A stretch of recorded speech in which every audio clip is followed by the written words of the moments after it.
Hola a todos, antes de iniciar este video pues quiero agradecerle a todas esas personas que me han estado apoyando, me han estado animando para que siga con este proyecto. Pues la verdad muchísimas gracias porque es muy confortable sentirse apoyado. En este video tenía pensado hablar del manejo médico nutricional en el paciente hospitalizado con COVID-19, pero me estaba quedando muy largo, así que decidí dividirlo en dos partes. Uno, el cribado nutricional, los requerimientos nutricionales, y en el segundo ya hablaríamos del plan de intervención nutricional. Lo que hice básicamente fue analizar 4 guías sobre el manejo médico nutricional en el paciente con COVID-19. Así que veamos. Estas 4 guías son las chinas, las ESPEN colombiana y las guías británicas. Comencemos por algo, y es, estando en pandemia o no, necesitamos identificar los pacientes que están con riesgo de desnutrición para así priorizarles frente a ellos la terapia médica nutricional. Y la mejor herramienta que tenemos o lo que debemos hacer es el cribado del tamizaje nutricional. Los chinos se diferencian de los otros en que ellos priorizan el componente antropométrico para definir qué cribado van a utilizar. Por lo que preguntan, ¿usted puede pesar a su paciente? Si usted lo puede pesar, entonces aplique el NRS 2002. Recordemos que este tamizaje es casi que dependiente del peso. En el puntaje de la desnutrición para la detección del riesgo, encontramos que las preguntas comunes son pérdida de peso o ingesta, pero cuando está aumentando la gravedad es pérdida de peso, el IMC, que los dos son dependientes del peso actual del paciente, y está el porcentaje de ingesta, pero mire que son muy claros cuando dicen requerimientos normales de la semana previa. Casi que de forma indirecta necesitamos el peso para poder llevar a cabo este tamizaje. Por eso ellos no lo recomiendan. Usted no puede pesar a su paciente. Ok, entonces aplique el Nutric. No se complique la vida. Ellos recomiendan el que no aplica la interleuquina 6. No conozco, no identifico por qué lo hacen. Me imagino que puede ser por el costo de esta prueba, pero no sé a ciencia cierta. Las ESPEN y el resto se van por algo más fisiológico, y es saber cómo está su paciente. Si su paciente es crítico, está en estado crítico, ellos recomiendan el Nutric. Pero si su paciente no está en estado crítico y es un adulto mayor, aplique el MNA. Es un adulto, aplique el NRS 2002. Esto nos permite a nosotros identificar el riesgo de desnutrición del paciente, pero para el diagnóstico nutricional nos podemos apoyar o basar en los criterios GLIM, algo de lo que difieren las guías colombianas. Ellas dicen, sí, nosotros vamos a basarnos en estos criterios para el diagnóstico nutricional porque son muy buenos en el paciente hospitalizado adulto. Sin embargo, no se ha probado en el paciente crítico, en ese paciente que está en UCI. Así que si su paciente está en UCI, no lo utilice. No lo recomendamos a nivel de este territorio. Ellos también apoyan el uso del MNA en el adulto mayor, el uso del Nutri, pero al adulto se le recomienda el NRS 2002, el Ferguson y el MOST. Son como las que recomiendan utilizar. Y algo relevante es que para el paciente crítico se va a considerar en riesgo de desnutrición a todo paciente crítico que esté más de 2 días en UCI, más de 48 horas. Y básicamente serían todos los pacientes que están en UCI, los que tienen riesgo de desnutrición, y no por toda la condición fisiopatológica y las alteraciones metabólicas, sino por el tiempo. Imaginemos que llega nuestro paciente el día lunes a UCI. No lo alcanzamos a ver por toda la cantidad de pacientes que tenemos que manejar. Ya lo vamos a ver el segundo día, aplicarle el tamizaje, si es que nos percatamos de ello. Ese segundo día, cuando terminemos nuestra jornada, ya el paciente va a estar casi que a punto de cumplir las 48 horas, y para el tercer día ya estaría en riesgo de desnutrición.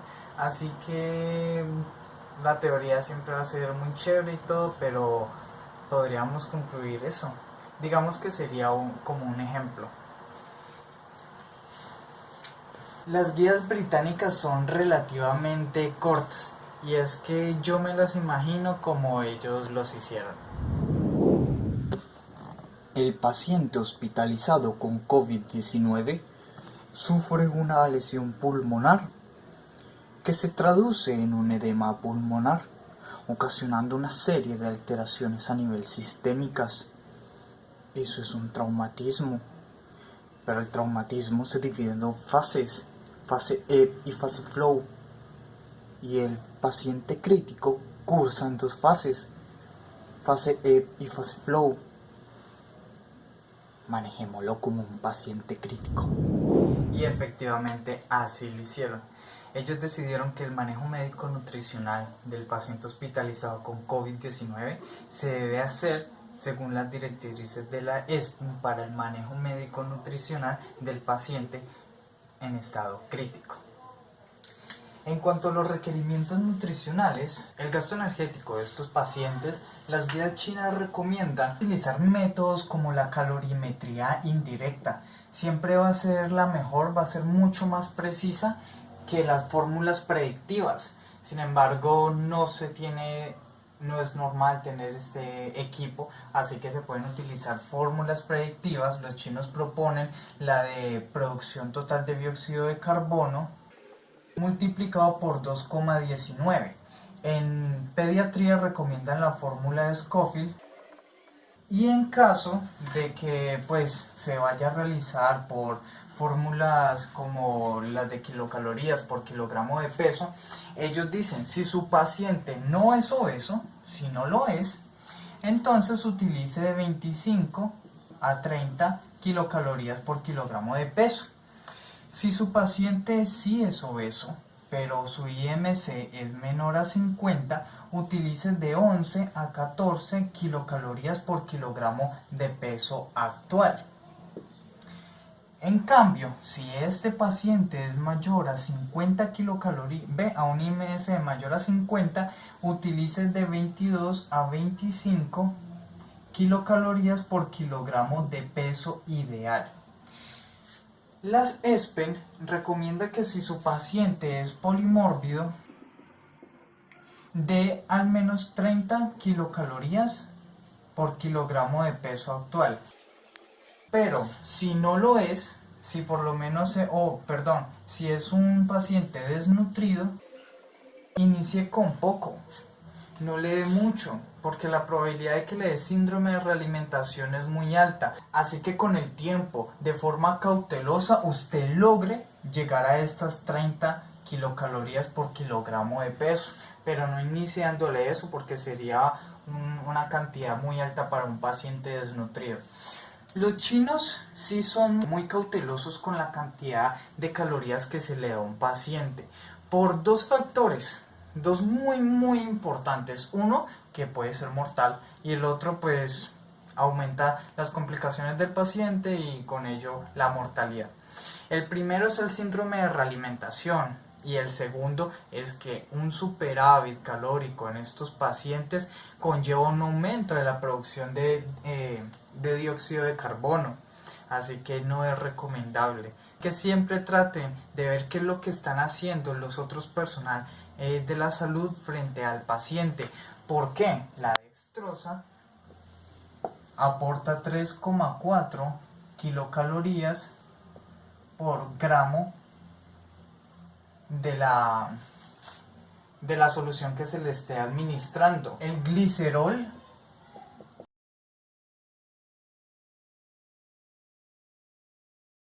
Una vez definidas las calorías que le vamos a dar a nuestro paciente y la distribución de los macronutrientes que lo voy a presentar ahorita, debemos tener en cuenta unas consideraciones para poderle iniciar a ese paciente. Y es, no le podemos dar, los chinos dicen, si su paciente es crítico, no le dé más del 70% de los requerimientos nutricionales, pero tampoco le dé menos del 50%. Trate de darle al menos esto, no se baje tampoco de a mucho. Ellos recomiendan que se logre ese 80-100%, el 80 al 100 que hace falta, en un lapso de 3 a 7 días.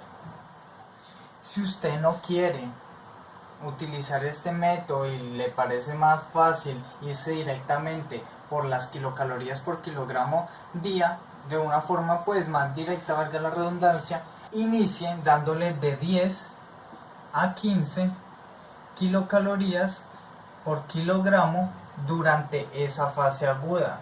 Las ESPEN básicamente siguen las mismas pautas, pero ellos son muy críticos, de eso me encanta, porque siempre buscan individualizar el manejo nutricional y es lo que debemos hacer, así que busca que nosotros analicemos de forma completa al paciente, tenga en cuenta el factor termogénico de los alimentos, si está aplicando una NED, cómo sería, si el efecto de estrés, el factor de estrés, el factor de actividad física, la capacidad metabólica, si está en fase EVO, si está en fase flow. Bien, para ello dicen, si usted va a calcular, si no va a tener en cuenta muchos de esos factores y simplemente decide irse por fórmulas predictivas como las kilocalorías por kilogramo de peso, dele al menos el 70% durante una semana. De eso que usted calculó, solo el 70% durante una semana. ¿Por qué? Porque esas fórmulas suelen sobreestimar los requerimientos nutricionales del paciente. O también nos dicen, puede iniciarle a 20 kilocalorías e irle aumentando un 50 a 70% durante 2 días y de un 80 a un 100% durante 4 días. Básicamente la recomendación va a ser exactamente la misma y es adaptarlo a la capacidad metabólica de nuestro paciente. Ahora sí, veamos la distribución de los macronutrientes. Para las proteínas, los chinos dicen, dele al paciente 1,2 a 2 gramos por kilogramo de peso día de proteína. Si su paciente tiene un IMC de 30 a 40, entonces dele 2 gramos por kilogramo de peso día. Si el IMC es mayor a 40, dele 2,5 gramos por kilogramo de peso día. Si se encuentra en tratamiento de reemplazo renal, dele de 1,5 a 2 gramos por kilogramo de peso día. No lo está, ok, entonces bájele este requerimiento. Sencillo, adáptelo a la condición del paciente. Si es un infante, recomienda dar de 1,5 gramos por kilogramo de peso día. Las guías ESPEN y las colombianas básicamente tienen las mismas recomendaciones. Ellos dicen inicie con 1 gramo por kilogramo de peso día y trate de ir aumentando hasta lograr 1,3 gramos por kilogramo de peso día pasados 3 días. A estos 3 días usted ya debe haber logrado esto. Pero si es un paciente anciano o es un paciente polimórbido, dele 1 gramo a 1,5 gramos por kilogramo de peso día en proteína. Este de acá es un paciente crítico, ¿no? Las guías británicas pues yo las voy a ir sacando, las voy a volver a meter en el momento de las recomendaciones para el soporte nutricional enteral, que sí son las que establecen para el tratamiento del COVID-19, porque en el resto son lo que digan las guías ESPEN en el paciente crítico. De las guías chinas me gustó mucho la forma en que amplían la información y lo hacen de la siguiente manera. No se quedan solo con dele tantos gramos de proteína x y y. No, ellos dicen dele al menos el 50% de las proteínas que le va a dar al paciente en forma de alimentos de origen animal. Trate de que el 35% de esas proteínas sean aminoácidos de cadena ramificada. Claro está, en el paciente crítico que ya pasó a fase flow, que está en un estado hipercatabólico, para evitar todo, para tratar de remediar, digamos, todo ese impacto del estrés metabólico en el que sufrió el paciente. Eso nos va a ayudar mucho. Bueno, en cuanto a los gramos de carbohidrato y de grasa, los chinos dicen, no importa. Eso de que el coeficiente respiratorio no es algo significativo, digamos que sí tiene un impacto, pero es muy leve. Lo que ha demostrado mayores efectos negativos no es la distribución de macronutrientes, sino el superávit calórico. No le dé más de lo que su paciente necesita, porque eso sí se ha evidenciado. Así que ellos dicen, de carbohidratos, del el 70% de las kilocalorías no proteicas y de grasas el 30%. Trate de usar la inmunonutrición del omega 3, del pescadito, del omega 9, del aceitico de oliva. Eso va a favorecer al paciente. En cambio, las guías ESPEN y las guías colombianas sí van un poquito más allá de esa información, porque ellos solamente se quedan con eso, manéjelo así, no hay un impacto por el coeficiente respiratorio. Sin embargo, cuando ya entramos en falla respiratoria, que básicamente se depende solamente del ventilador mecánico, si cualquier pedacito que hagamos va a mejorar, cualquier pequeño detalle. Así que recomiendan, esto es en paciente que no está en falla respiratoria para ESPEN y para las colombianas. Si el paciente entra en falla respiratoria, dele 50-50. 50 de carbohidratos y 50 de grasas. Es como la recomendación de la distribución de los macronutrientes. ¿Qué? ¿Faltaron los líquidos? Carajo, sí.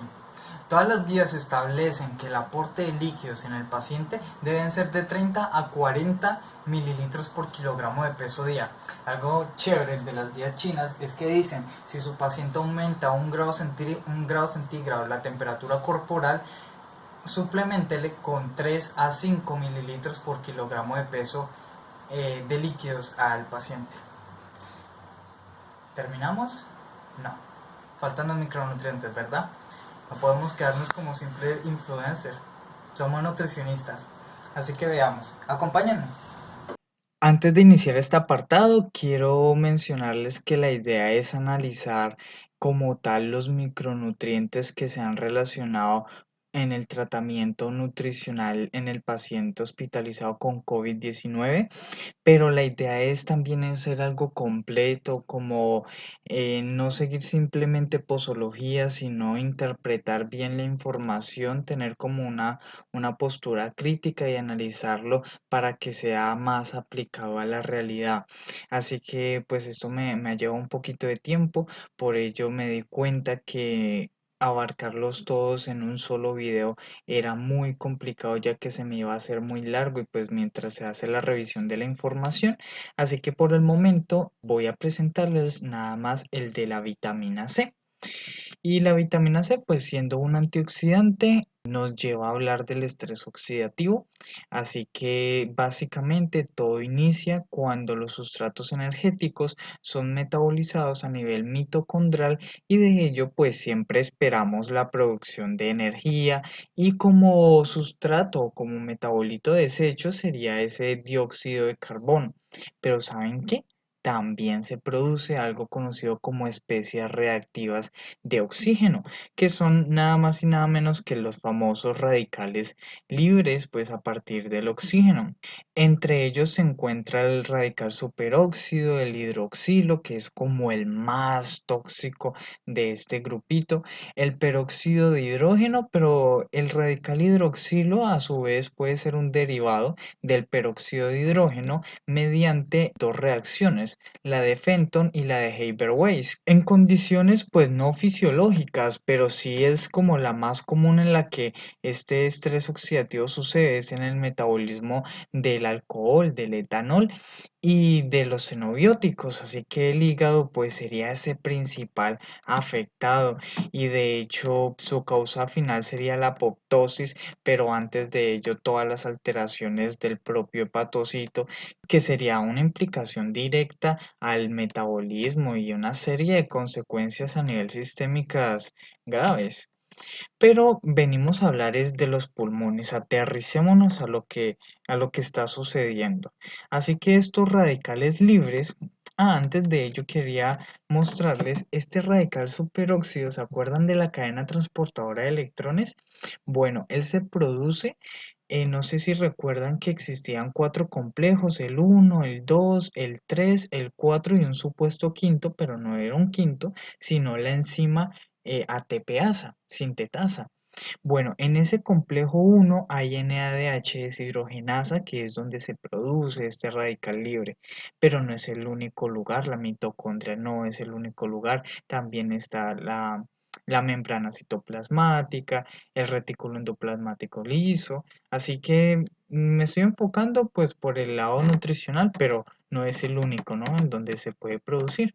Estos radicales libres a nivel de los pulmones generan una serie de complicaciones bastante malucas, que sería una sobreestimulación de ese sistema inmune con un incremento de los neutrófilos. Estos neutrófilos básicamente son como los más dañinos de todos porque son los que enloquecen y en conjunto con los linfocitos T comienzan a inducir la apoptosis. Los linfocitos T estos crean como una destrucción directa del epitelio pulmonar. Bueno, otra de las consecuencias que conlleva vasoconstricción, ya habíamos visto anteriormente que pues por toda la lesión pulmonar ya hay una vasoconstricción, pero aparte hay una broncoconstricción. Como tal, este virus habíamos visto que ocasiona un edema pulmonar y es una afección directa a los alveolos pulmonares, pero las vías aéreas como tales también. La ventilación no está mal en un paciente con COVID-19, lo que está mal es la difusión. Así que aparte del propio virus, la situación con un estrés oxidativo severo conllevaría a estas implicaciones, a fibrosis. Imagínense pues un tejido ya que entre en fibrosis prácticamente pierde su fisiología y más estado inflamatorio.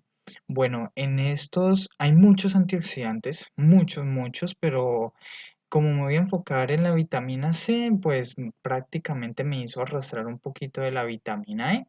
En la vitamina C, pues el ascorbato va a reaccionar con estos tres radicales y se produce el semidehidroascorbato, que es un radical, pero es relativamente estable, así que no tiene complicaciones. Algo que sí tenemos que tener en cuenta es que en el metabolismo del desecho o de la degradación de la vitamina C está inmersa la producción de oxalato, que se ha correlacionado pues con la litiasis renal, así que mucho ojo en el paciente que está en UCI y que le implementaríamos esta vitamina C. Recordemos que esto es una enfermedad sistémica y los riñones son uno de los primeros afectados, así que es como ir sopesando el impacto de lo que hacemos, que es más beneficioso. Bueno, la vitamina E prácticamente está adentro de las membranas citoplasmáticas y mitocondriales, ahí como que se suele acumular, tiene un efecto protector a la peroxidación lipídica, también estabiliza esos radicales, pero ella sí no es como tan estable que la vitamina C, el radical tocoferilo. De hecho, se une con el ácido ascórbico para volver a reducir el tocoferol y que éste recupere su acción antioxidante. Este es como un resumen de las funciones que tiene esta vitamina en el estrés oxidativo. Entonces, pues como habíamos dicho, esta vitamina va a reducir los radicales libres, también reduce el peroxinitrito, que de hecho esta vitamina inhibe la expresión de ARN de óxido nítrico inducible. Esto conlleva a un aumento de este peroxinitrito, así que es un buen factor protector. También protege de la vasoconstricción patológica, de la pérdida de la barrera endotelial. ¿Se acuerdan que habíamos visto que había una lesión del tejido epitelial pulmonar y eso inducía a un edema pulmonar? Bueno, esto nos ayuda a proteger. También inhibe la activación de la proteína fosfatasa A2, que es una proteína que desfosforila la ocludina. De hecho, la ocludina es una proteína de unión entre el tejido epitelial, las células epiteliales. Básicamente, si esto no existiera, nos deshidratamos. Perderíamos todos los líquidos intersticiales, saldrían y sería un desequilibrio hidroelectrolítico el más berraco. Así que es muy bueno todas las funciones que está cumpliendo esta vitamina. También protege la función mitocondrial, inhibe, digamos, la apoptosis inducida por esta y disminuye pues esa expresión del sistema inmune frente a esto.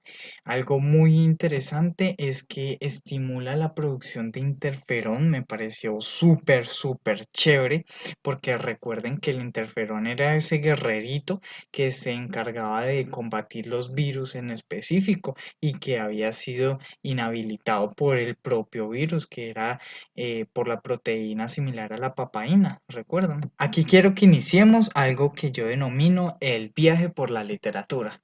Así que abróchense los cinturones porque vamos a iniciar. Esta primera parada la vamos a hacer en este estudio del 2019, donde le dieron vitamina C por infusión intravenosa a pacientes con sepsis e insuficiencia respiratoria aguda grave. Exactamente 167 personas, veamos qué concluyeron. Ellos dicen que no hubo, en comparación con el placebo, mejoría significativa en los puntajes de disfunción orgánica, ni alteró los biomarcadores de inflamación ni de lesión vascular, prácticamente no sirvió de nada. Sin embargo, declaran que en las limitaciones de su estudio, dicen si esto se hubiera dado en mayor cantidad o durante más tiempo, hubiera producido resultados diferentes. Veamos qué hicieron. Básicamente le dieron 50 miligramos por kilogramo de peso cada 6 horas, 6 por 4, 24, se le dieron 4 tomas al día y 50 por 4 son 200, es decir, le dieron 200 miligramos por kilogramo de peso día. Tengan ese datico muy presente porque lo vamos a utilizar más adelante. ¿Qué hicieron? Pues le dieron vitamina C hasta las 96 horas, hasta esos 4 días, y de ahí no le administraron más, pero declaran que los niveles plasmáticos seguían siendo significativamente elevados en comparación con los del placebo. Así que no es como si los resultados se hubieran visto alterados porque ya no había niveles altos de vitamina C. Pero veamos otro estudio. Este estudio fue un casito clínico del 2017 en una paciente con síndrome de dificultad o de distrés respiratorio y ellos sí encontraron algo súper chévere. Pero analicemos un poco el caso. Fue una paciente que llegó bastante grave, pues el primer día se ingresó a la UCI, al tercer día de hospitalización decidieron iniciarle oxigenación de membrana extracorpórea venovenosa. Básicamente, imagínense como una diálisis, pero no para depurar la sangre, no como para limpiarla, sino para oxigenarla. La extraen, la oxigenan y la vuelven a ingresar. Ellos a este tercer día iniciaron la SMO el tercer día y aquí fue donde le dieron 200 miligramos, la misma dosis a la paciente de vitamina intravenosa. Ellos sí encontraron resultados muy buenos. De hecho, a los 6 días de SMO, es decir, que al sexto día ya llevábamos 9 días. Básicamente fue donde comenzaron a encontrar una reducción significativa de las opacidades pulmonares. Comienzan a concluir que la administración de vitamina C fue muy buena en esta paciente, ayudó bastante. ¿Y por qué? Porque a ellos sí, a los otros no. Yo deduzco o analizaría que se da por las fases del metabolismo en el que se encontraban los dos pacientes. El primer estudio lo hicieron durante 7 días 4 le administraron vitamina C y los otros 3 pues lo que quedaba de vitamina C plasmática, y el otro estudio inició el tercer día pero se prolongó hasta un noveno día y la paciente salió a los 12 días de la hospitalización. Es decir que ese primer estudio se encasilló durante la fase aguda del metabolismo. En cambio, el otro estudio donde sí tuvo efectos benéficos cogió parte de la fase aguda y parte ya de la fase de rehabilitación. ¿Qué pasa con esto? Pues que estas dos fases se caracterizan es por una disminución del catabolismo. En cambio, esta fase se caracteriza es por un aumento de ese anabolismo, básicamente una mayor producción de radicales libres. Si todo el sistema está disminuido, pues la producción de radicales libres por sustratos energéticos no va a ser tan significativa como la de una fase anabólica. Yo creo que esto lo podemos asociar por este lado. Sinceramente, lo comprendería así. Los chinos, en cuanto a la posología, ellos dicen, vea, denle a los pacientes de 3 a 10 gramos día. Pero si hacemos una comparación, yo creo que esta posología en ellos es súper buena, pero porque se caracterizan por un estereotipo ectomorfo. Sin embargo, si lo comparamos conmigo, yo peso 70 kilogramos. Yo necesitaría 14 gramos de vitamina C, así que me parece mucho mejor individualizar las cantidades por el kilogramo de peso que decir simplemente de 3 a 10, porque en este caso yo quedaría corto. Ahora bien, vitamina C intravenosa o vía oral. Este artículo me pareció muy bueno, es del 2019 y ellos dicen, vean, los pacientes con diabetes básicamente tienen un déficit de vitamina C porque estados hiperglicémicos se asocian con una disminución de la captación de esta vitamina. Así que, ¿dónde vemos estados hiperglicémicos? ¿Solamente en diabéticos? No, en un paciente que está en fase aguda. Se caracterizan es por una hiperglicemia, una hiperinsulinemia severa, son cosas locas. Podríamos comenzar a deducir, este artículo por si les interesa, es nada más y nada menos que el de la ESPE en 2019. ¿Qué podría concluir yo de esto? Que podríamos dar dosis, ya sería del criterio, pero vean que la revisión es de 200 miligramos. Si uno quiere ser más precavido, puede iniciar con 150. Bueno, ya es hacer una mejor revisión, o si tienen, hay una persona que conozca muy bien de este tema o que conozca un artículo que nos pueda complementar o contraargumentar esto, por favor colocarlo en la caja de comentarios. Estamos es para aprender. Todos somos unos, somos nutricionistas y la idea es que tenemos un mismo frente de batalla que es el COVID-19.